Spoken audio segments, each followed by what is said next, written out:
Hi guys, I'm Jane. So today's workout was a request. The workout we're doing today focuses on dealing with the symptoms of lower back pain. The workout doesn't look at why a person might get lower back pain. That's really individual and there's many different reasons why a person might get lower back pain. But we're going to be dealing with the symptoms of lower back pain and also working to strengthen the spinal muscles, the muscles that support the spine.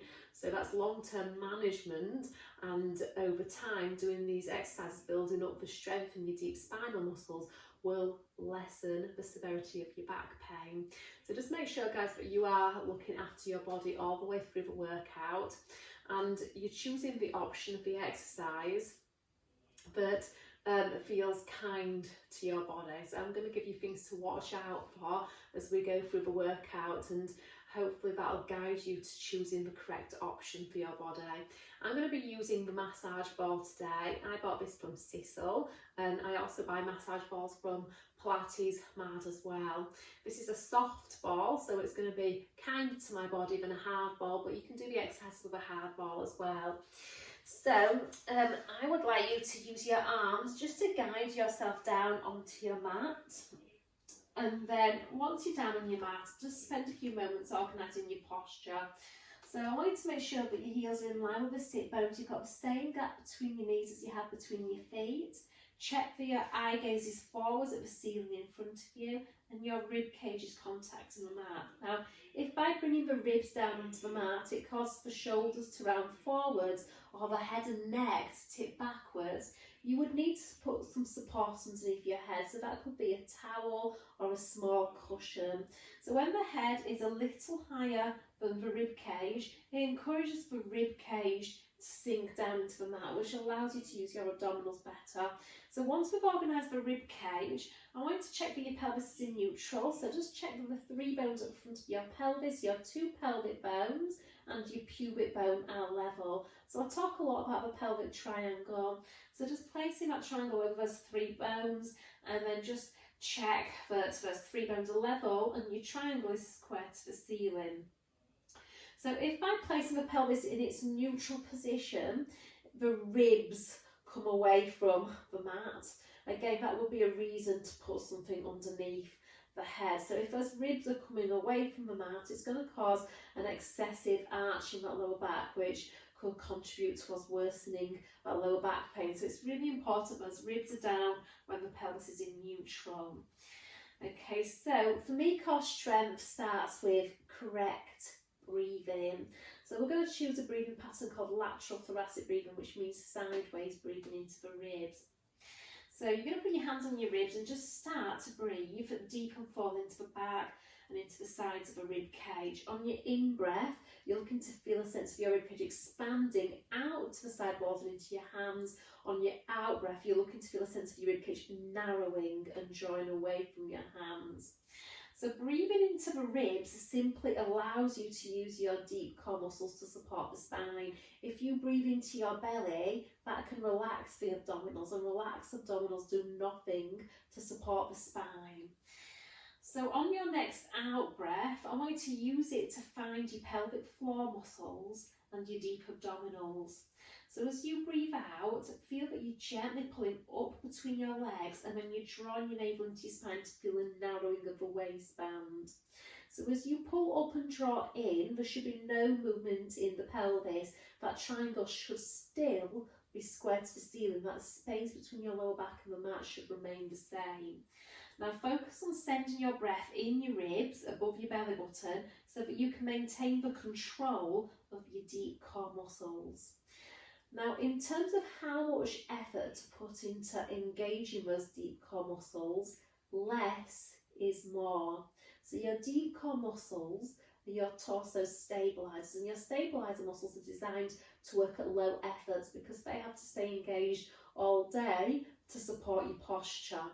The second you start to overdo pulling up and drawing in, the muscles will fatigue because they're not designed to work at high efforts, and then therefore they're not going to be there to support you through the movements when you're putting more load and force through the spine. So we want to make sure it's just a gentle sense of pulling up and drawing in and your breath is staying in your ribs. So you're going to take your ball now and just gently lift your hips up and pop the ball underneath your sacrum. So that's the flat bone at the back of the pelvis, which is found at the base of the spine. Now we're going to build up to an exercise called a pelvic clock, which is a mobility exercise for the spine, the pelvis and the hips. Now for this exercise, I want you to imagine a giant clock face sitting on that lower abdomen area. Your belly button, if you put your fingers on your belly button, that's 12 o'clock. Your left pelvic bone is 3 o'clock. Your pubic bone is 6 o'clock.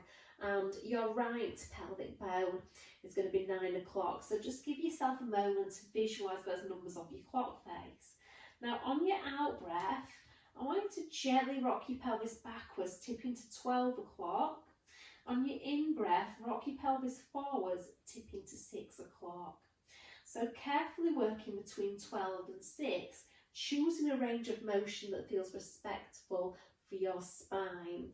So the second you feel any pinching or anything untoward in that lower back, just reduce your range of motion. Range of motion will improve over time if you are being kind to yourself right now. So we're trying to find those two ranges of motion, your backwards tilt, your forwards tilt. So the action of tipping to 12 o'clock is the action that engages your abdominals. Your abdominals are rounding our lower spine towards the floor. The action of tipping to 6 o'clock activates your back extensors. So the back extensors extend the spine and arch the spine. So just working between these two places, getting that activation of the two sides of the torso. Focus on that less is more concept, so try not to drive this through the legs. We want to be driving it through the torso, so we get the activation of the deep abdominals and the deep back muscles. So really focusing on that. Now because the ball is there, the lower back has got further to go to reach the mat on that backwards tilt, and on your forwards tilt the range of motion is bigger as well because the tailbone has got something to lift up and over. Ribs want to be nice and quiet here. Pelvis sinking nice and heavy on that ball, so there's no sense of pushing into the feet to reduce the weight of the pelvis on the ball. Okay, so we're going to level the pelvis, so 12 and 6 feel to be level with one another, and I want you to think about 3 o'clock and I want you to think about 9 o'clock.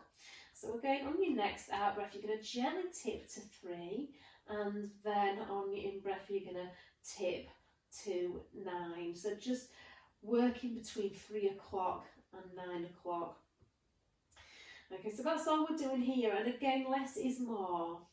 We want to keep the legs as still as possible, so there's no rolling side to side of the knees here. And this movement might be something that you can feel more than you can see. So it can be nice sometimes to put your hands on your pelvic bones because you can feel a bit more of a movement. So the action of tipping between 3 and 9 creates a rotational movement through the pelvis. We're just simply rotating the pelvis over the femurs, the thigh bones, because the spine is attached to the pelvis. We're going to be getting rotation through the spine, and the action of rotating the pelvis activates your obliques, your side abdominals here. Okay, now as I do this, I'm just choosing a breathing pattern that works for me, so just make sure your breath still stays in your rib cage. You're not forcing any movement at all, you're just exploring what movement is naturally there to you. But I'm also just allowing the pelvis to really sink heavy. So as I allow the weight of my pelvis to release on the ball is massaging the fascia. Now your fascia that goes into the sacrum, the back of the pelvis, is called your thoracolumbar fascia. So your thoracolumbar fascia, TLF, I'm going to call it TLF for short, is the connective tissue that goes from your lower back into your pelvis. So it plays a huge role in stabilising your posture. Now when the thoracolumbar fascia, when the TLF gets really tight, it can affect the muscles, affecting the fascia, so it can create tension in the muscles as well. So we're just relaxing, releasing some of the fascia here as we do this. We're hydrating the joints, so the pelvis, the hip joints, the spine, so by increasing blood flow to all those joints. Okay, we're going to level the pelvis, and now we're going to do circles. So I want you to tip to 12, then 3, then 6, and then 9, and then back to 12. So I'm just circling my pelvis. Another analogy I like to use is imagine that you've got a bowl of water sitting on top of your pelvis, and you're swirling that water around the edges of the bowl, like you're trying to create a whirlpool. Again, legs staying quiet. It's not wrong to have a little bit of movement in the legs, but we're trying to minimise the movement of the legs here to optimise the movement through the pelvis and the spine. Now, once you've completed your clockwise circle, let's go anti-clockwise. So 9, 6, 3, and back to 12. Think about all the other numbers on your clock face and feel that you're trying to pass through all of those numbers as well. So we're getting flexion, extension, rotation through the pelvis as we circle that pelvis, but we're getting a nice release through the fascia as well, through the connective tissue. Really hydrating the joints here.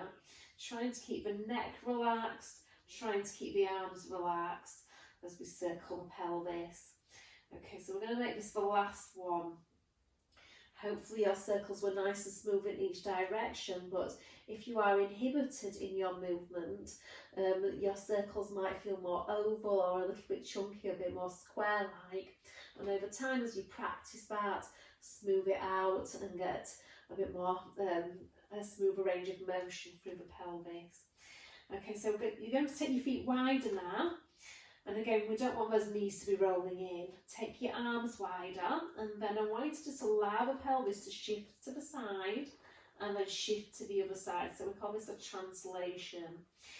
So I'm trying my best to minimise rotation in the pelvis, but it is okay if the pelvis rotates a little bit. I'm just minimising it. So I'm thinking of trying to keep 3 and 9 level with one another. That's what I'm thinking of. And I'm just allowing the ball to roll a little side to side from one side of the pelvis to the other. So it's a really, really lovely massage for the glutes, for the lower back. So it feels quite nice. And as the pelvis translates to one side, the outer hip muscles on the side that the pelvis is moving in have to lengthen. So my IT bands, my lateral hip flexors, all those tissues are getting some nice length in them. So it's really, really good for mobilising through the hips, which has a positive impact on your lower back. Okay, so coming back to the centre, narrow your feet back in and just carefully lift your hips and remove the bar. And then once your pelvis comes back to neutral, just notice the sensation of the pelvis on the mat. It should feel quite nice and light and quite floaty. So hopefully it's released your back a little bit. So my ribs definitely feel like they can sink a little bit deeper into the mat, and my lower back definitely feels a little closer to the floor here when the pelvis is in neutral. So now we're going to do some exercises that help you activate your stabilisers. So with your hands on your pelvic bones, focus on your breath, and on your next out breath, open your right knee out to the right side wall as far as you can keep your pelvis still and stable. Bring the knee back in. Let's stay on the same side. So this exercise is called a knee drop. It's a pelvic stability exercise. As the knee opens out, it creates a rotational force on the pelvis. So the weight of our leg is going to try and rotate your pelvis to the right. So your hands are on your pelvis for feedback. You're checking that your left pelvic bone doesn't lift up higher than your right pelvic bone. If it does, that's because the pelvis is rotating with the leg, with the movement of the leg. So focus on gently reaching the back of that left pelvis down into the mat and only open the right knee to where those two pelvic bones are staying level. Now the action of reaching the back of the left pelvis down activates your obliques, your side abdominals. Now again, less is more. If you start to feel tension in your neck, it might mean that you're starting to over-effort that reach down into the mat. And that starts to work you a little bit more globally, which means that you're starting to work the overwork and overcompensate with some of the bigger muscles when we're trying to work quite deep here. So when we've completed this one, let's change legs. So as I open and close my knee, again, all I'm thinking of is trying to keep the right pelvic bone level with the left pelvic bone. So when my left knee moves out to the side, I'm having to really work the abdominals on the right, a little bit more than the abdominals on the left here. Okay, so it takes a lot of strength and control to keep the pelvis and the spine still and stable against the movement of the leg, and by doing so, this exercise is going to help you build strength and endurance in your spinal stabilizers. Okay, again, less is more. Check, guys, that you're not getting tension in your neck. Check that you're not pressing into your arms. These are all indicators that you're overriding the deep muscles and, again, starting to work a little bit more globally, starting to over-recruit some of those superficial muscles. Now, if your deep core muscles, if your stabilizers are working with your body as they should in everyday life, you don't have to ask yourself to pull up and draw in. Those muscles just react to what the skeleton is doing. So your focus is to keep the pelvis still when the leg moves. And if you're actioning keeping the pelvis still, all those deep core muscles will fire pelvic floor, multifidus, deep abdominals. Those muscles will co-contract to keep that pelvis still and stable. No movement in the rib cage, no tension in the neck. So that's just one exercise. Now, when you feel the control of that, and these exercises are quite hard if done correctly, so if it's really, really easy, then there's a good chance, again, that you might not have mastered it yet. But once you feel that activation through the centre, that sense of muscles working without tension in your neck, we're going to increase the challenge. So you're going to lift one leg up to tabletop and then take that leg back down. And again, to begin with, just staying on the same leg. So you've just got one side to think about. When the leg lifts, you're increasing that load going through the torso, which challenges the abdominals to hold the spine. But again, we want to be working more deep and less globally. So in layman's terms, we've got two sets of muscles in our body. We've got our deep muscles, which are the muscles closest to the skeleton. Their role is to stabilise. And we've got our global, more superficial muscles, the muscles closest to the skin, which are really capable in producing big forces in movement. So our focus here is to work more deep. So we want to keep the pelvis completely still and stable as we lift the leg without tensioning through the neck or changing the spinal alignment. So in this position, guys, I'm using my mat for feedback. And just checking that the space between my lower back and the mat remains the same. So I'm not allowing the lower back to round into the mat, I'm not allowing it to arch away from the mat. And I'm trying to lift the leg with as little effort as possible, so it feels like a lazy leg lift. I'm just allowing my femur, my thigh bone to sink deeply into the hip socket, changing sides. So just like the knee drop exercise, because we're only lifting one leg, the weight is greater on the lifting side. And because the weight is greater on the lifting side, we've got that slight rotational force to resist. So again, we want to make sure that right pelvic bone is not lifting higher than the left. So there's a sense of slightly reaching it downwards into the mat, checking that you're not tensioning through the arms or the neck here, really, really working to relax the leg. Now, it's not wrong to feel the hip flexors work, because the reality is those muscles have to work to lift your leg up. But what would be wrong is if all you felt was the front of the hip and nothing in your abdominals. So the intensity has to be greater in your abs than your leg. Okay, so once you've mastered that, you're going to bring that leg up, and hopefully we've still got a level pelvis, and then bring that second leg up. So two lifted legs, we're essentially doubling the weight, but we've got less rotation now because that weight is even the two sides of the pelvis. So we just have an extension force to resist now, as opposed to a rotational and an extension force. So keeping that pelvis in neutral. So first things first, this is an advanced leg position. If you do not have the deep core control to hold this leg position, the weight of your legs will arch your back off the mat. And that's what I mean by creating an extension force. So you've got to be able to keep those ribs down and your pelvis in neutral, all without getting tension through the neck. Again, pressing into your arms is also indicative that this load is too much weight for the strength of your deep abdominals.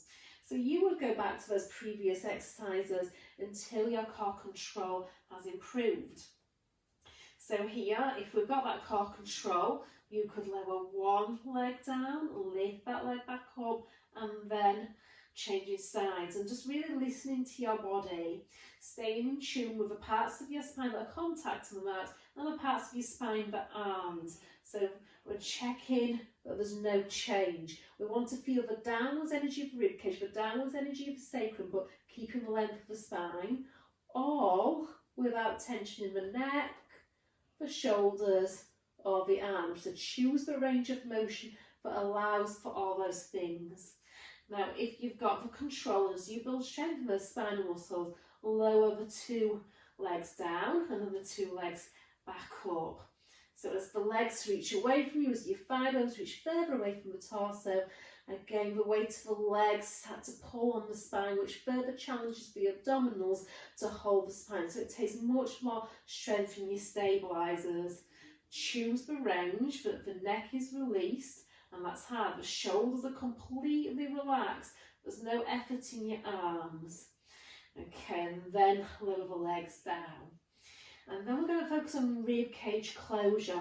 So arms reach up to the ceiling. Now here, your pelvis wants to be neutral, but I want you to feel that you're reaching your back closer to the mat.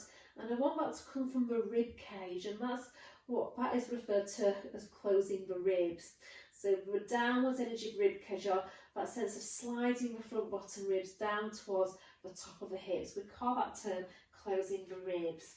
So from here, you're going to reach your arms as far back as you can, keep the weight of the rib cage the same, and then reach your arms up to the ceiling. Guys, I would go further back, but I think the table behind me stops me, or I could just about get away with that by narrowing my hands. Okay, so as I do this, guys, I'm focusing not on what the arms are doing, but how I'm using the muscles of the torso to control the spine. So I'm focused on closing the ribs. As the arms go back, the load going through the torso increases, which further challenges the abdominals to hold the spine.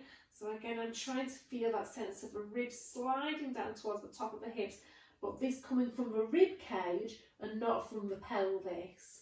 Again, if that starts to happen, we're starting to work more globally here and less deep. So we want to keep that pelvis in neutral and that rib cage nice and stable. And once we've got the control of that, try bringing one leg up and then the other leg, and then combining the two actions, which in the fitness world, this exercise is known as dead bug. In Pilates, it's a preparation for double leg stretch, or many more of the more challenging exercises. But again, it's the ability to be able to maintain the neutral alignment of the spine. That's your focus here. So ribs nice and heavy, sacrum nice and heavy, making sure that the parts of your spine that are contacting the mat, the parts that aren't, don't change as you move the arms and the legs. So that's a lot of hard work for your centre. Okay, so build up to about 8 to 10 of those. So from here, I'm just going to scoot a little bit further back. Okay, and then we're going to do an exercise that helps you strengthen your glutes, your bum muscles. So the glutes are the base of your spine. So having strong bottom muscles can often alleviate a lot of pressure off that lower back. So from here, I'm going to keep a neutral pelvis, a neutral spine. Push downwards into your feet, lift your hips up into the bridge, and then bend at the hips to lower back down to the mat. So to get the lift, you're pushing downwards to go upwards. And that push down into the floor helps you connect into your hip extensors, which are your hamstrings and your bottom muscles. As you push downwards, try and drag your heels inwards towards your bottom, so you're really activating the hamstrings. And to take the load off the hamstrings, make sure that you're tightening that sit bone area, your glutes. Now at the top of your bridge, we want to keep a softness to the ribs. So the lift comes from the hips and not from the rib cage. We don't want that because that's hyperextension through the spine, and that could exacerbate what's going on in that lower back. So keep the ribs soft here. So think of closing the ribs even when the ribs are not on the floor to anchor into. So we want to feel that sense of ribs sliding down to hips. On that lowering phase, you've almost got to think of slightly tipping your pelvis forwards towards your feet. So it's like you're lowering, leading with your tailbone. Okay, so ideally the rib cage and the pelvis should find the mat at exactly the same time. So there's no articulation through the spine, no sense of rolling up and down. Now, next time you lift up, I want you to lower halfway, and in this position, I want you to think about your 12 o'clock and 6 o'clock, and then you're going to rock your pelvis back to 12, and then gently release to 6. So it's exactly the same action we did when that ball was underneath the pelvis. So we're articulating the spine, getting the action, the activation of your lumbar extensors as you tip to 6, and getting the activation of your abdominals as you tip to your 12. The pelvis stays where it is in relation to the floor. Now, next time when you tip to 12, you're going to hold it, and we're going to challenge the rotational movement now. So we're going to resist rotation this time. So we want to keep tipping to 12 o'clock. So it's like you're trying to get 6 o'clock closer to 12 o'clock, pushing into your feet, and then just extend one leg out. Now the challenge here, when one leg lifts, gravity is going to want to sink that lifted side down. You've got to keep the two pelvic bones level with one another. And that's a lot of work for that supporting leg, but it's also a lot of work through the deep spinal muscles and the core. So really keeping that pelvis level. And then we're going to do that on the other side. So it's just a hold, and I'm hopefully building up to 30 seconds to a minute hold. And for me, it's dramatically different from one side of the body to the other. So on one side, it feels really comfortable to keep a level pelvis, soft ribs. On the other side, everything is working like crazy. So it just gives you a strong awareness of your body. Taking the foot down. And then this time I'm going to roll down so I get an opportunity to stretch through the lower spine. Okay, so those are good exercises to help you strengthen your spinal stabilizers. When you come up, we're going to come into our fours. We're going to do some more mobility work now for the spine. I'm going to have my back to you for this exercise so you can see my pelvic movement. So in your quadruped posture, you're going to make sure you feel the upwards energy of your torso without losing length in the spine. So gravity is going to want to sink you here.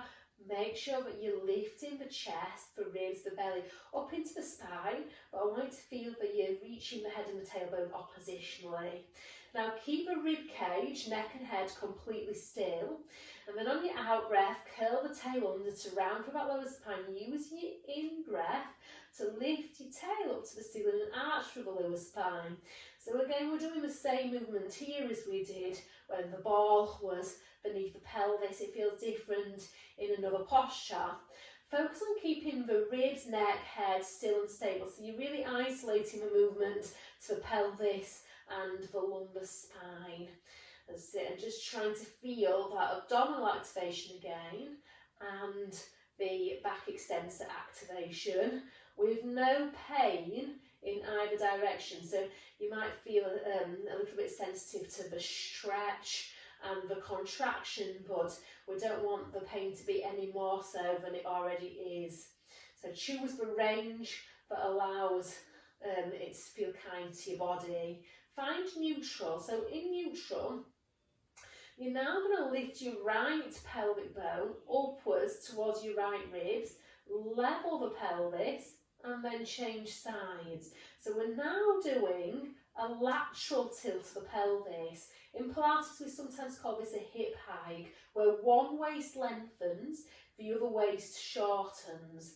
Every time you come back to neutral, guys, make sure you're not tucking your pelvis. So that sometimes is a bit of a coping strategy that the body creeps itself into without you even knowing. So think of really reaching your sitting bones backwards to the wall behind you every time you come back to neutral pelvis. So feel the shortening of one waist, the lengthening of the other. So the action of shortening one waist activates your obliques and stretches the obliques on the opposite side. So both sides are working here, guys. But it's just going to feel like you're going to feel your contraction on one side and the lengthening on the other side. Okay, so when we've done a nice amount of those, we're going to combine the work. So you're going to do a lateral tilt, and then you're going to curl your pelvis underneath into that backwards tilt. Come back to neutral and then centre your pelvis. So left pelvic bone up to left ribs, and then curl that pelvis underneath, like you're drawing your pubic bone up to your belly button. Release the pelvis and then back to neutral. Okay, so we're lengthening the opposite side, and then you're further lengthening by rounding through the lower back. So if you are really tight in your deep back extensors, as you curl that pelvis under in your lateral tilt, you are going to feel a deeper stretch. Okay, so sometimes I do this exercise on the Wonder chair in my studio and it's a deeper stretch, but this is a nice substitute, just doing the mat version. Okay, so coming back to the centre. And then in this position, you're going to hold that neutral pelvis. Keep lifting up out of your arms. Gravity is going to make you sink, but keep lifting up, staying active in your torso. Now, without any shift at all, carefully peel the heel of one hand away from the mat, and then just allow those fingertips to hover. Checking that there's no change to your spinal alignment, and then pads of the fingers come down to the mat and then the heel of the hand. There should be no need to adjust because hopefully you're still and stable. All your focus needs to be, guys, is keep lifting up away from the floor and lengthening the spine. Other side. So peel the heel of the hand away and then the fingertips. Checking on that supporting arm, the shoulder is staying down away from the ear. Okay, we want to make sure that those two shoulders feel level with one another here and the pelvis is still square to the mat. Okay, so much like when we're in the bridge position, when one hand is lifted, gravity will try and sink that shoulder down. So we've got to try and keep two level shoulders. So you're trying to resist rotation here. And that takes a lot of strength through those spinal stabilizers. If you can, hover the opposite knee.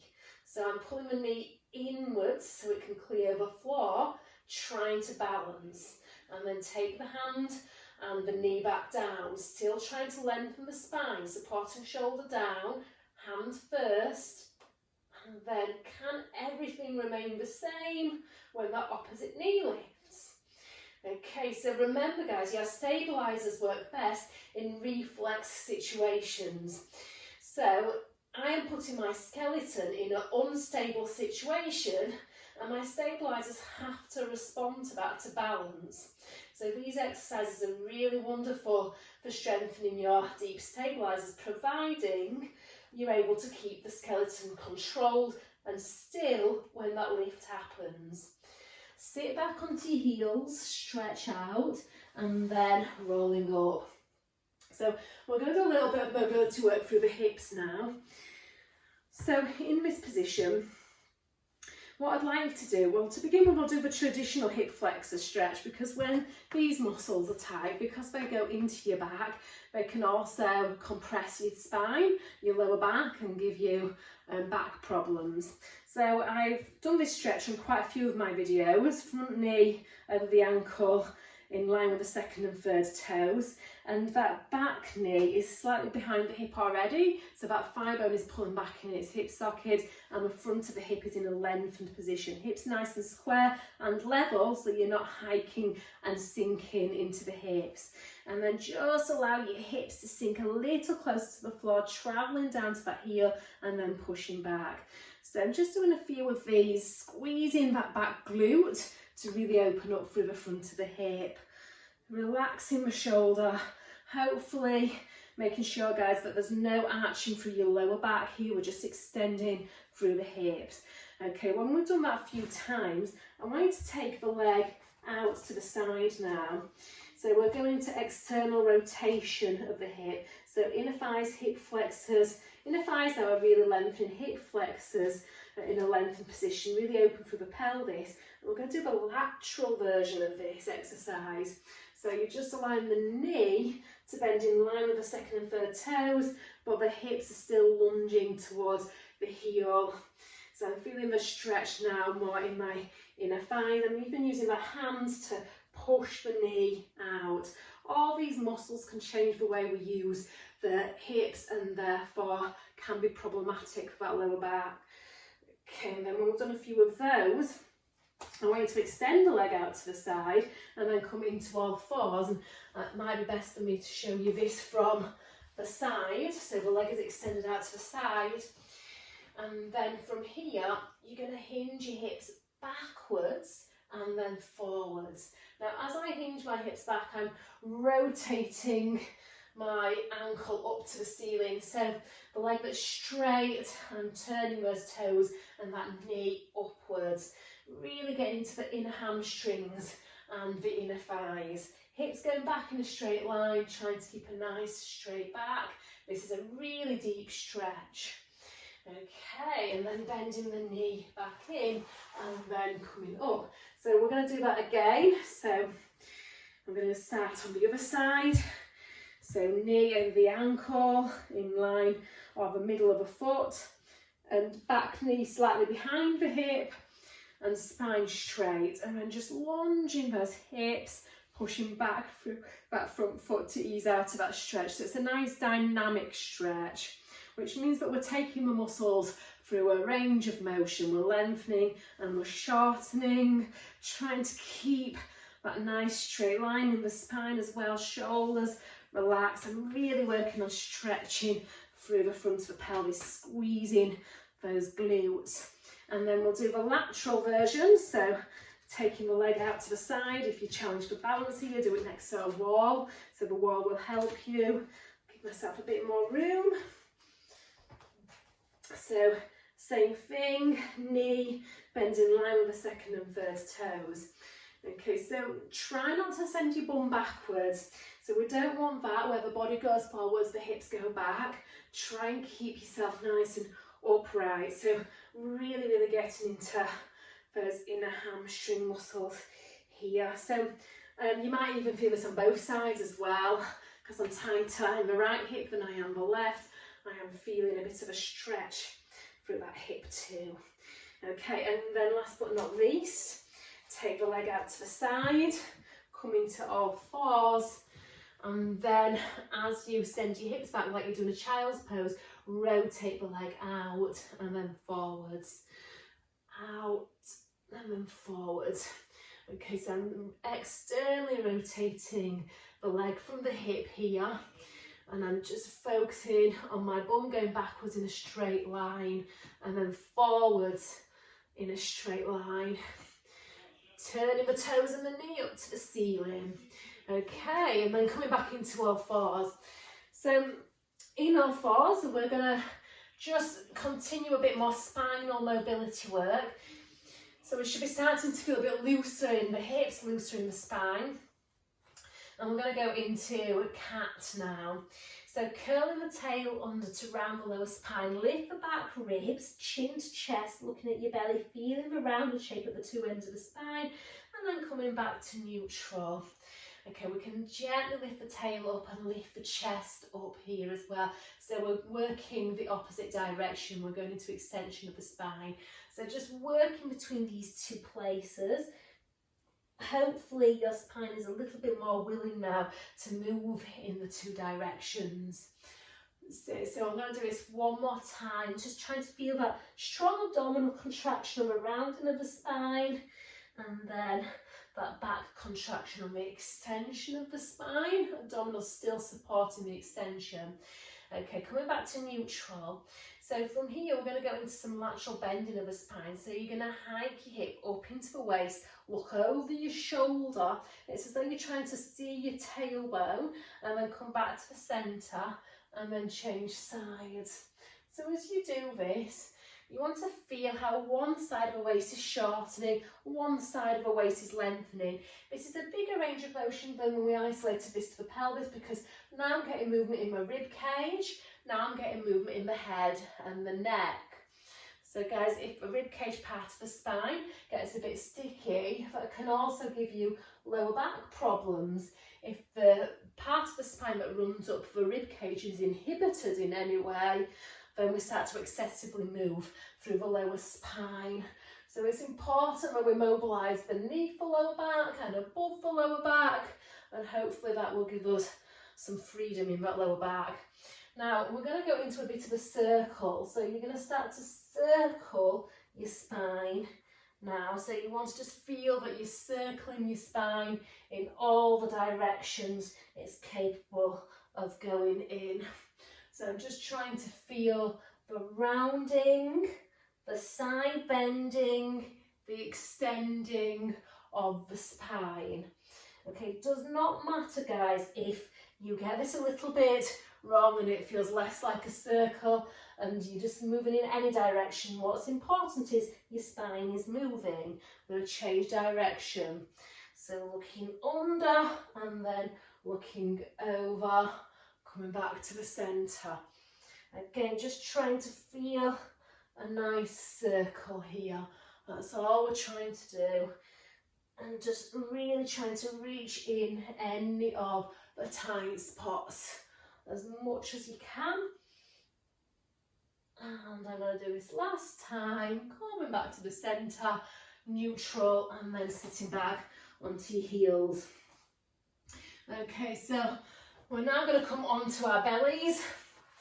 So the core, guys, a lot of people think the core refers to the abdominals, but chop off your arms, head, legs, you're left with the core. So to build a strong lower back, we need to have a good amount of strength all around the torso, like you're trying to create a strong corset of support. So that's strong back muscles, strong abdominals, strong side muscles, lateral muscles. So just allow your forehead to come down to your hands. Your legs want to be hip distance apart. I want you to feel that your pelvis is nice and level on the mat here. So pubic bone, two pelvic bones in line with one another. Now here, squeeze your buttocks like mad. Really, really squeeze them. So how much can you pull those two bum cheeks together and then release? Now let the heels just drop out to the side, completely relax. Draw your pubic bone slightly upwards without activating those glute muscles. So I'm trying to keep those heels still falling out to the sides. From here, shoulders lengthen down, away from the ears.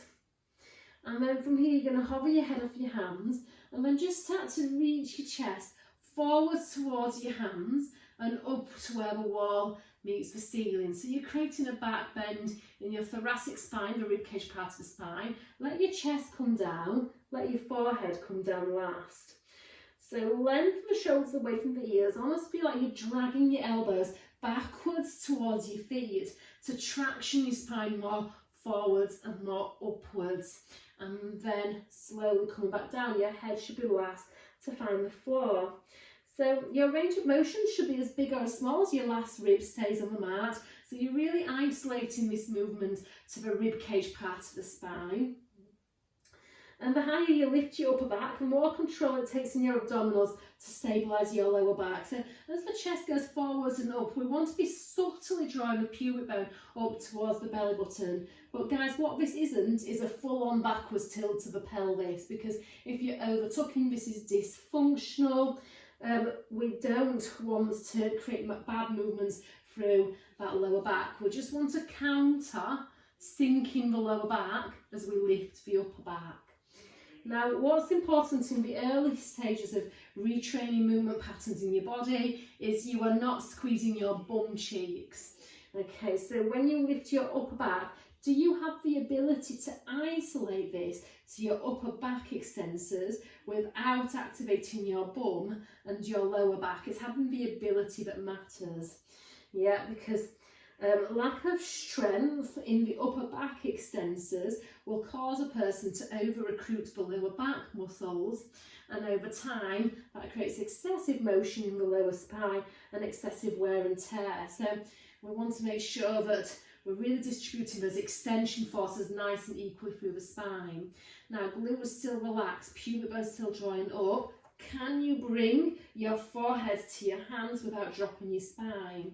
So hands and elbows leave the floor, keep the head in line with the spine. Check that there's no increased activity in your glutes from where you started the exercise to when you lift the hands and the elbows off.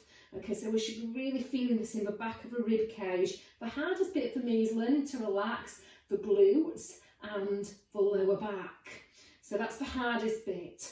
Trying to use my deep abdominals to stabilise and trying to use my upper back muscles to lift and then release. And then coming up onto your elbows. So up on the elbows here. Okay, we're going to do an elbow plank.